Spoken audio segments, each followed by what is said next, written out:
दोस्तों जय हिंद। आपका स्वागत है आपके अपने चैनल प्रीतम एकेडमी में। तो दोस्तों आज हमारे पास क्लास 9 के मैथ्स चैप्टर हीरोन्स का फॉर्मूला का प्रश्नावली 12.1 क्वेश्चन नंबर 1 है। आज हम लोग देखेंगे कि क्वेश्चन नंबर 1 को कैसे सॉल्व करें। उससे पहले हम लोग ये देखेंगे कि क्वेश्चन क्या है और समझेंगे कि क्वेश्चन को कैसे बनाना है। तो सबसे पहले देखते हैं कि क्वेश्चन क्या है। तो मैं क्वेश्चन को रीड करता हूँ, सुनिएगा। एक यातायात संकेत बोर्ड पर आगे स्कूल है लिखा है और यह भुजा ए वाले एक समबाहु त्रिभुज के आकार का है।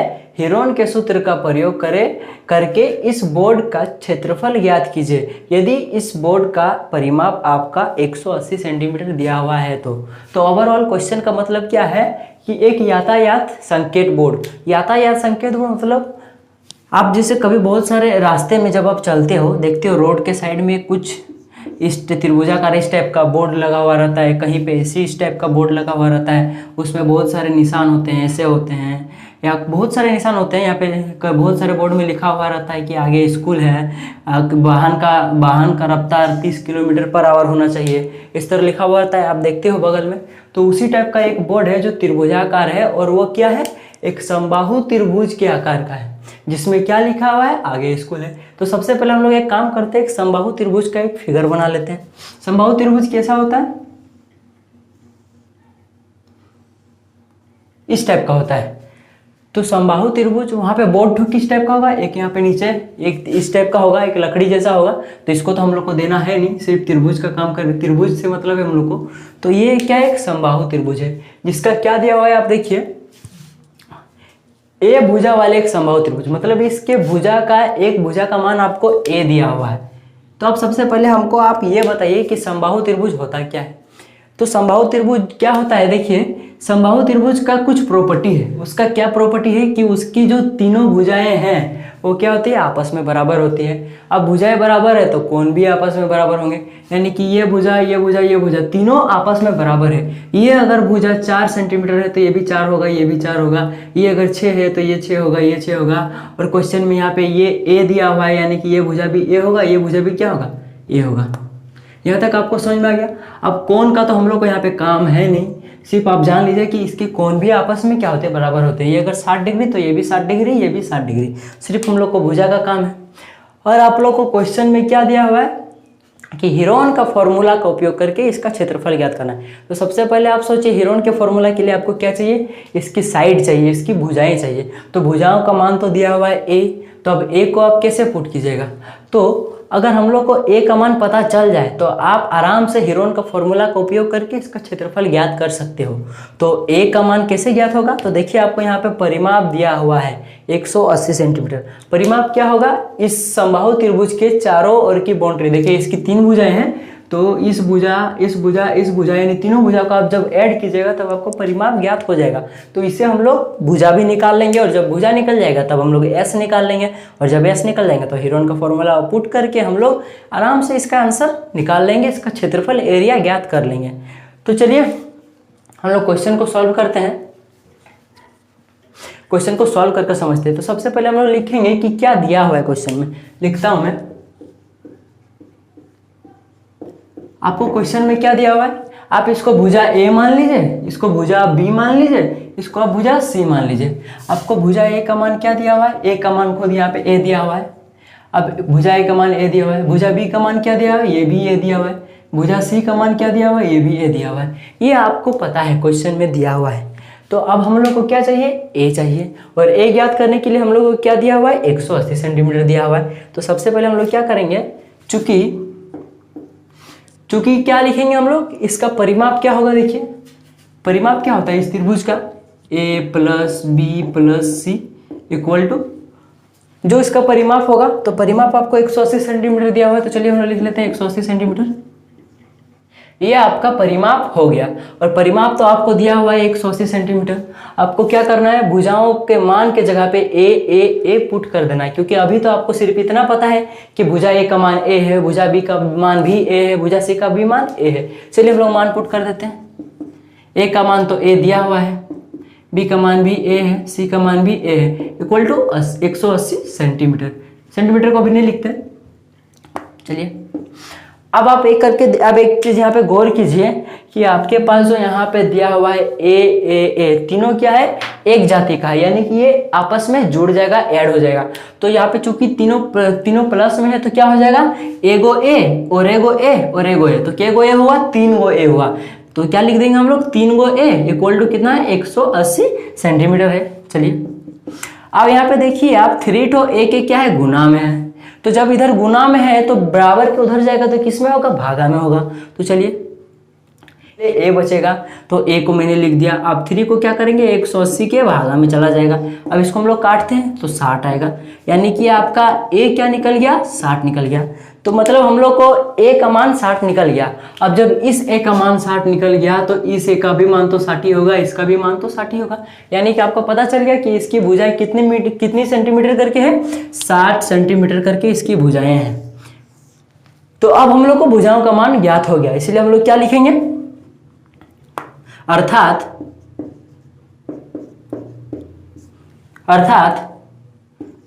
भुजा ए इक्वल टू 60 सेंटीमीटर,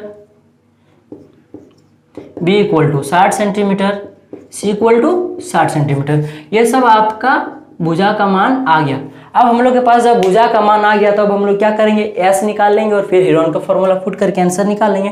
तो अब हम लोग क्या करेंगे, इसीलिए S equal to A plus B plus C by 2, क्योंकि ये क्या होता है, ये एस क्या होता है, इस त्रिभुज का अर्ध परिमाप होता है। जब तक अर्ध परिमाप नहीं निकालेंगे तब तक हम लोग हीरोन के फॉर्मूला में एस का मान कैसे पुट करेंगे। तो इसीलिए हम लोग पहले एस का मान निकालेंगे और एस का फॉर्मूला क्या होता है, A plus B plus C by 2, क्योंकि A plus B plus C क्या था, ये टोटल का क्या था, आपका परिमाप था। और बाई 2 कर देंगे मतलब क्या हो जाएगा, हाफ हो जाएगा। देखिए चलिए निकालते हैं हम लोग। एस इक्वल टू ए का मान क्या निकला आपका, 60 निकल कर आया, 60 प्लस 60 प्लस 60, क्योंकि ए भी 60 है, बी भी 60 है, सी भी 60 है, इसलिए मैंने 60 60 60 लिख दिया, तीनों का मान पुट कर दिया बाई 2। चलिए अब इसको हम लोग जोड़ते हैं, 60 60 60 कितना होगा, 180 बाई 2, ये आपका 90 आया। यानी कि आपके पास एस 90 आ गया, एस आपका अर्ध परिमाप 90 सेंटीमीटर आपके पास आ गया। जब आप अर्ध परिमाप आ गया तो आप हीरोन का फॉर्मूला का उपयोग करके इसका आंसर निकाल सकते हो। यहाँ पे आप और एक काम कर सकते थे, एस निकालने के लिए आपको इतना अगर नहीं लिखना था तो आप यहाँ पे और एक स्टेप निकाल सकते थे। ये इसको हम फर्स्ट स्टेप बता देते हैं, सेकेंड स्टेप से भी आप इसका परिमाप निकाल सकते थे। कैसे, सो देखिए आपको क्वेश्चन में जब परिमाप दिया हुआ है तो आप उसका अर्ध परिमाप क्या कीजिएगा, जो परिमाप दिया हुआ है उसको आधा कर दीजिएगा। जैसे कि लिख देते हैं आप यहाँ पे, चूंकि परिमाप इक्वल टू 180 सेंटीमीटर आपके पास यहाँ पे दिया हुआ है, तो आप लोग लिख सकते हैं, इसीलिए अर्ध परिमाप इक्वल टू 180 बाई 2 ऐसे 90। तो यहां से भी आपका एस निकल जाता 90 सेंटीमीटर। आप इस तरह भी कर सकते थे, चाहे आप इस तरह कीजिए, आपका बात बराबर है। तो अब जब हमारे पास एस आ गया तो अब हम लोग क्या करेंगे, हीरोन के फॉर्मूला का उपयोग करेंगे। चलिए लिखते हैं अब हम लोग हीरोन के, इसको हम लोग हीरो का सूत्र भी बोलते हैं, हीरोन के सूत्र से। तो बाबू हीरोन का सूत्र क्या होता है, root under S into S minus A into S minus B into S minus C, ये आपका हीरोन का फॉर्मूला होता है। तो चलिए अब हमारे पास एस ए भुजाएं तो ऑलरेडी है, हम लोगों ने निकाली हुई इतना लंबा प्रोसेस करके। तो हम लोग क्या करेंगे, इसमें मान पुट करेंगे, क्योंकि मान पुट नहीं करेंगे तब तक आंसर नहीं आएगा। चलिए मान पुट करते हैं। आपके पास एस का मान क्या है, एस का मान 90 यहाँ पे आया था, चलिए लिख देता हूँ 90 इंटू ब्रैकेट के अंदर यहाँ एस है तो एस का मान यहाँ भी क्या है 90, यहाँ पे मान थोड़ी ना चेंज हो जाएगा 90। ए का मान क्या है 60 है, एस का मान क्या है 90 है, ए का मान क्या है 60 है, यहाँ भी एस का मान क्या है 90 है, यहाँ बी का मान 60 है, यहाँ सी का भी मान क्या होगा 60 है, क्योंकि भुजाएं आपस में बराबर है इसलिए सब में क्या होगा 60 60 60 होगा। चलिए अब हम लोग किसका काम करेंगे, अब हम लोग इसके अंदर के ब्रैकेट का काम करेंगे। तो ब्रैकेट के अंदर सभी देखिए सभी माइनस में, यानी कि ब्रैकेट के अंदर जितने भी काम करने होंगे सब माइनस का करना होगा। तो अभी ये 90 तो ब्रैकेट में नहीं है इसलिए 90 को हम लोग 90 लिख देते हैं। अब चूंकि देखिए आप लोग सभी ब्रैकेट में है, यानी कि यहाँ भी क्या है गुना है, यहाँ भी क्या है गुना है, यहाँ भी क्या है गुना है, इनटू में है यानी कि ये सभी गुना में है, तो 90 के बाद यहाँ पे क्या है गुना है। अब हम लोग पहले इस ब्रैकेट का काम करते हैं, उसके बाद इसका करेंगे, फिर इसका करेंगे। तो इस ब्रैकेट के अंदर में देखिए आपको माइनस नजर आ रहा है, यानी कि आपको 60 में 90 को घटाना है। कितना आएगा? 30 आएगा। फिर यहाँ पे क्या इंटू यानी गुना है, यहाँ भी 90 में आपको क्या करना है? 60 को माइनस करना है, क्या होगा? 30 होगा। यहाँ भी क्या होगा? 30 होगा, क्योंकि डिजिट सेम है। चलिए अब हम लोग नेक्स्ट स्टेप की ओर बढ़ते हैं। अब हम लोग को क्या करना है? जोड़ा लगाना है, क्योंकि जोड़ा नहीं लगाएंगे तब तक रूट के बाहर ये आंसर नहीं आएगा, रूट में रहेगा।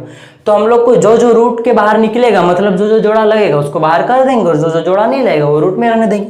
तो आप लोग यहाँ पे शुरू में ही देख लीजिए, यहाँ पे 3 to 30 है, यानी कि 30 का एक जोड़ा मिलेगा आपको। यहाँ पे अब बच गया 1 और 30 यहाँ पे बच गया। तो सर मैं आपको यहाँ पे दिखा देता हूँ क्या है। सो रूट ये क्या है? 90 इंटू 30 इंटू 30 इंटू 30, ये है आपका यहाँ पे।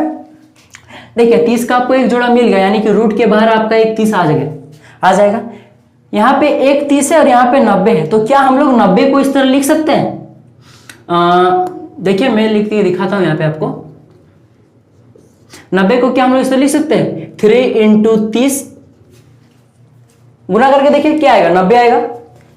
और बाकी सब 30 को 30 के ही रहने दीजिए, सब 30 के जगह पे 30 ही रहने दीजिए।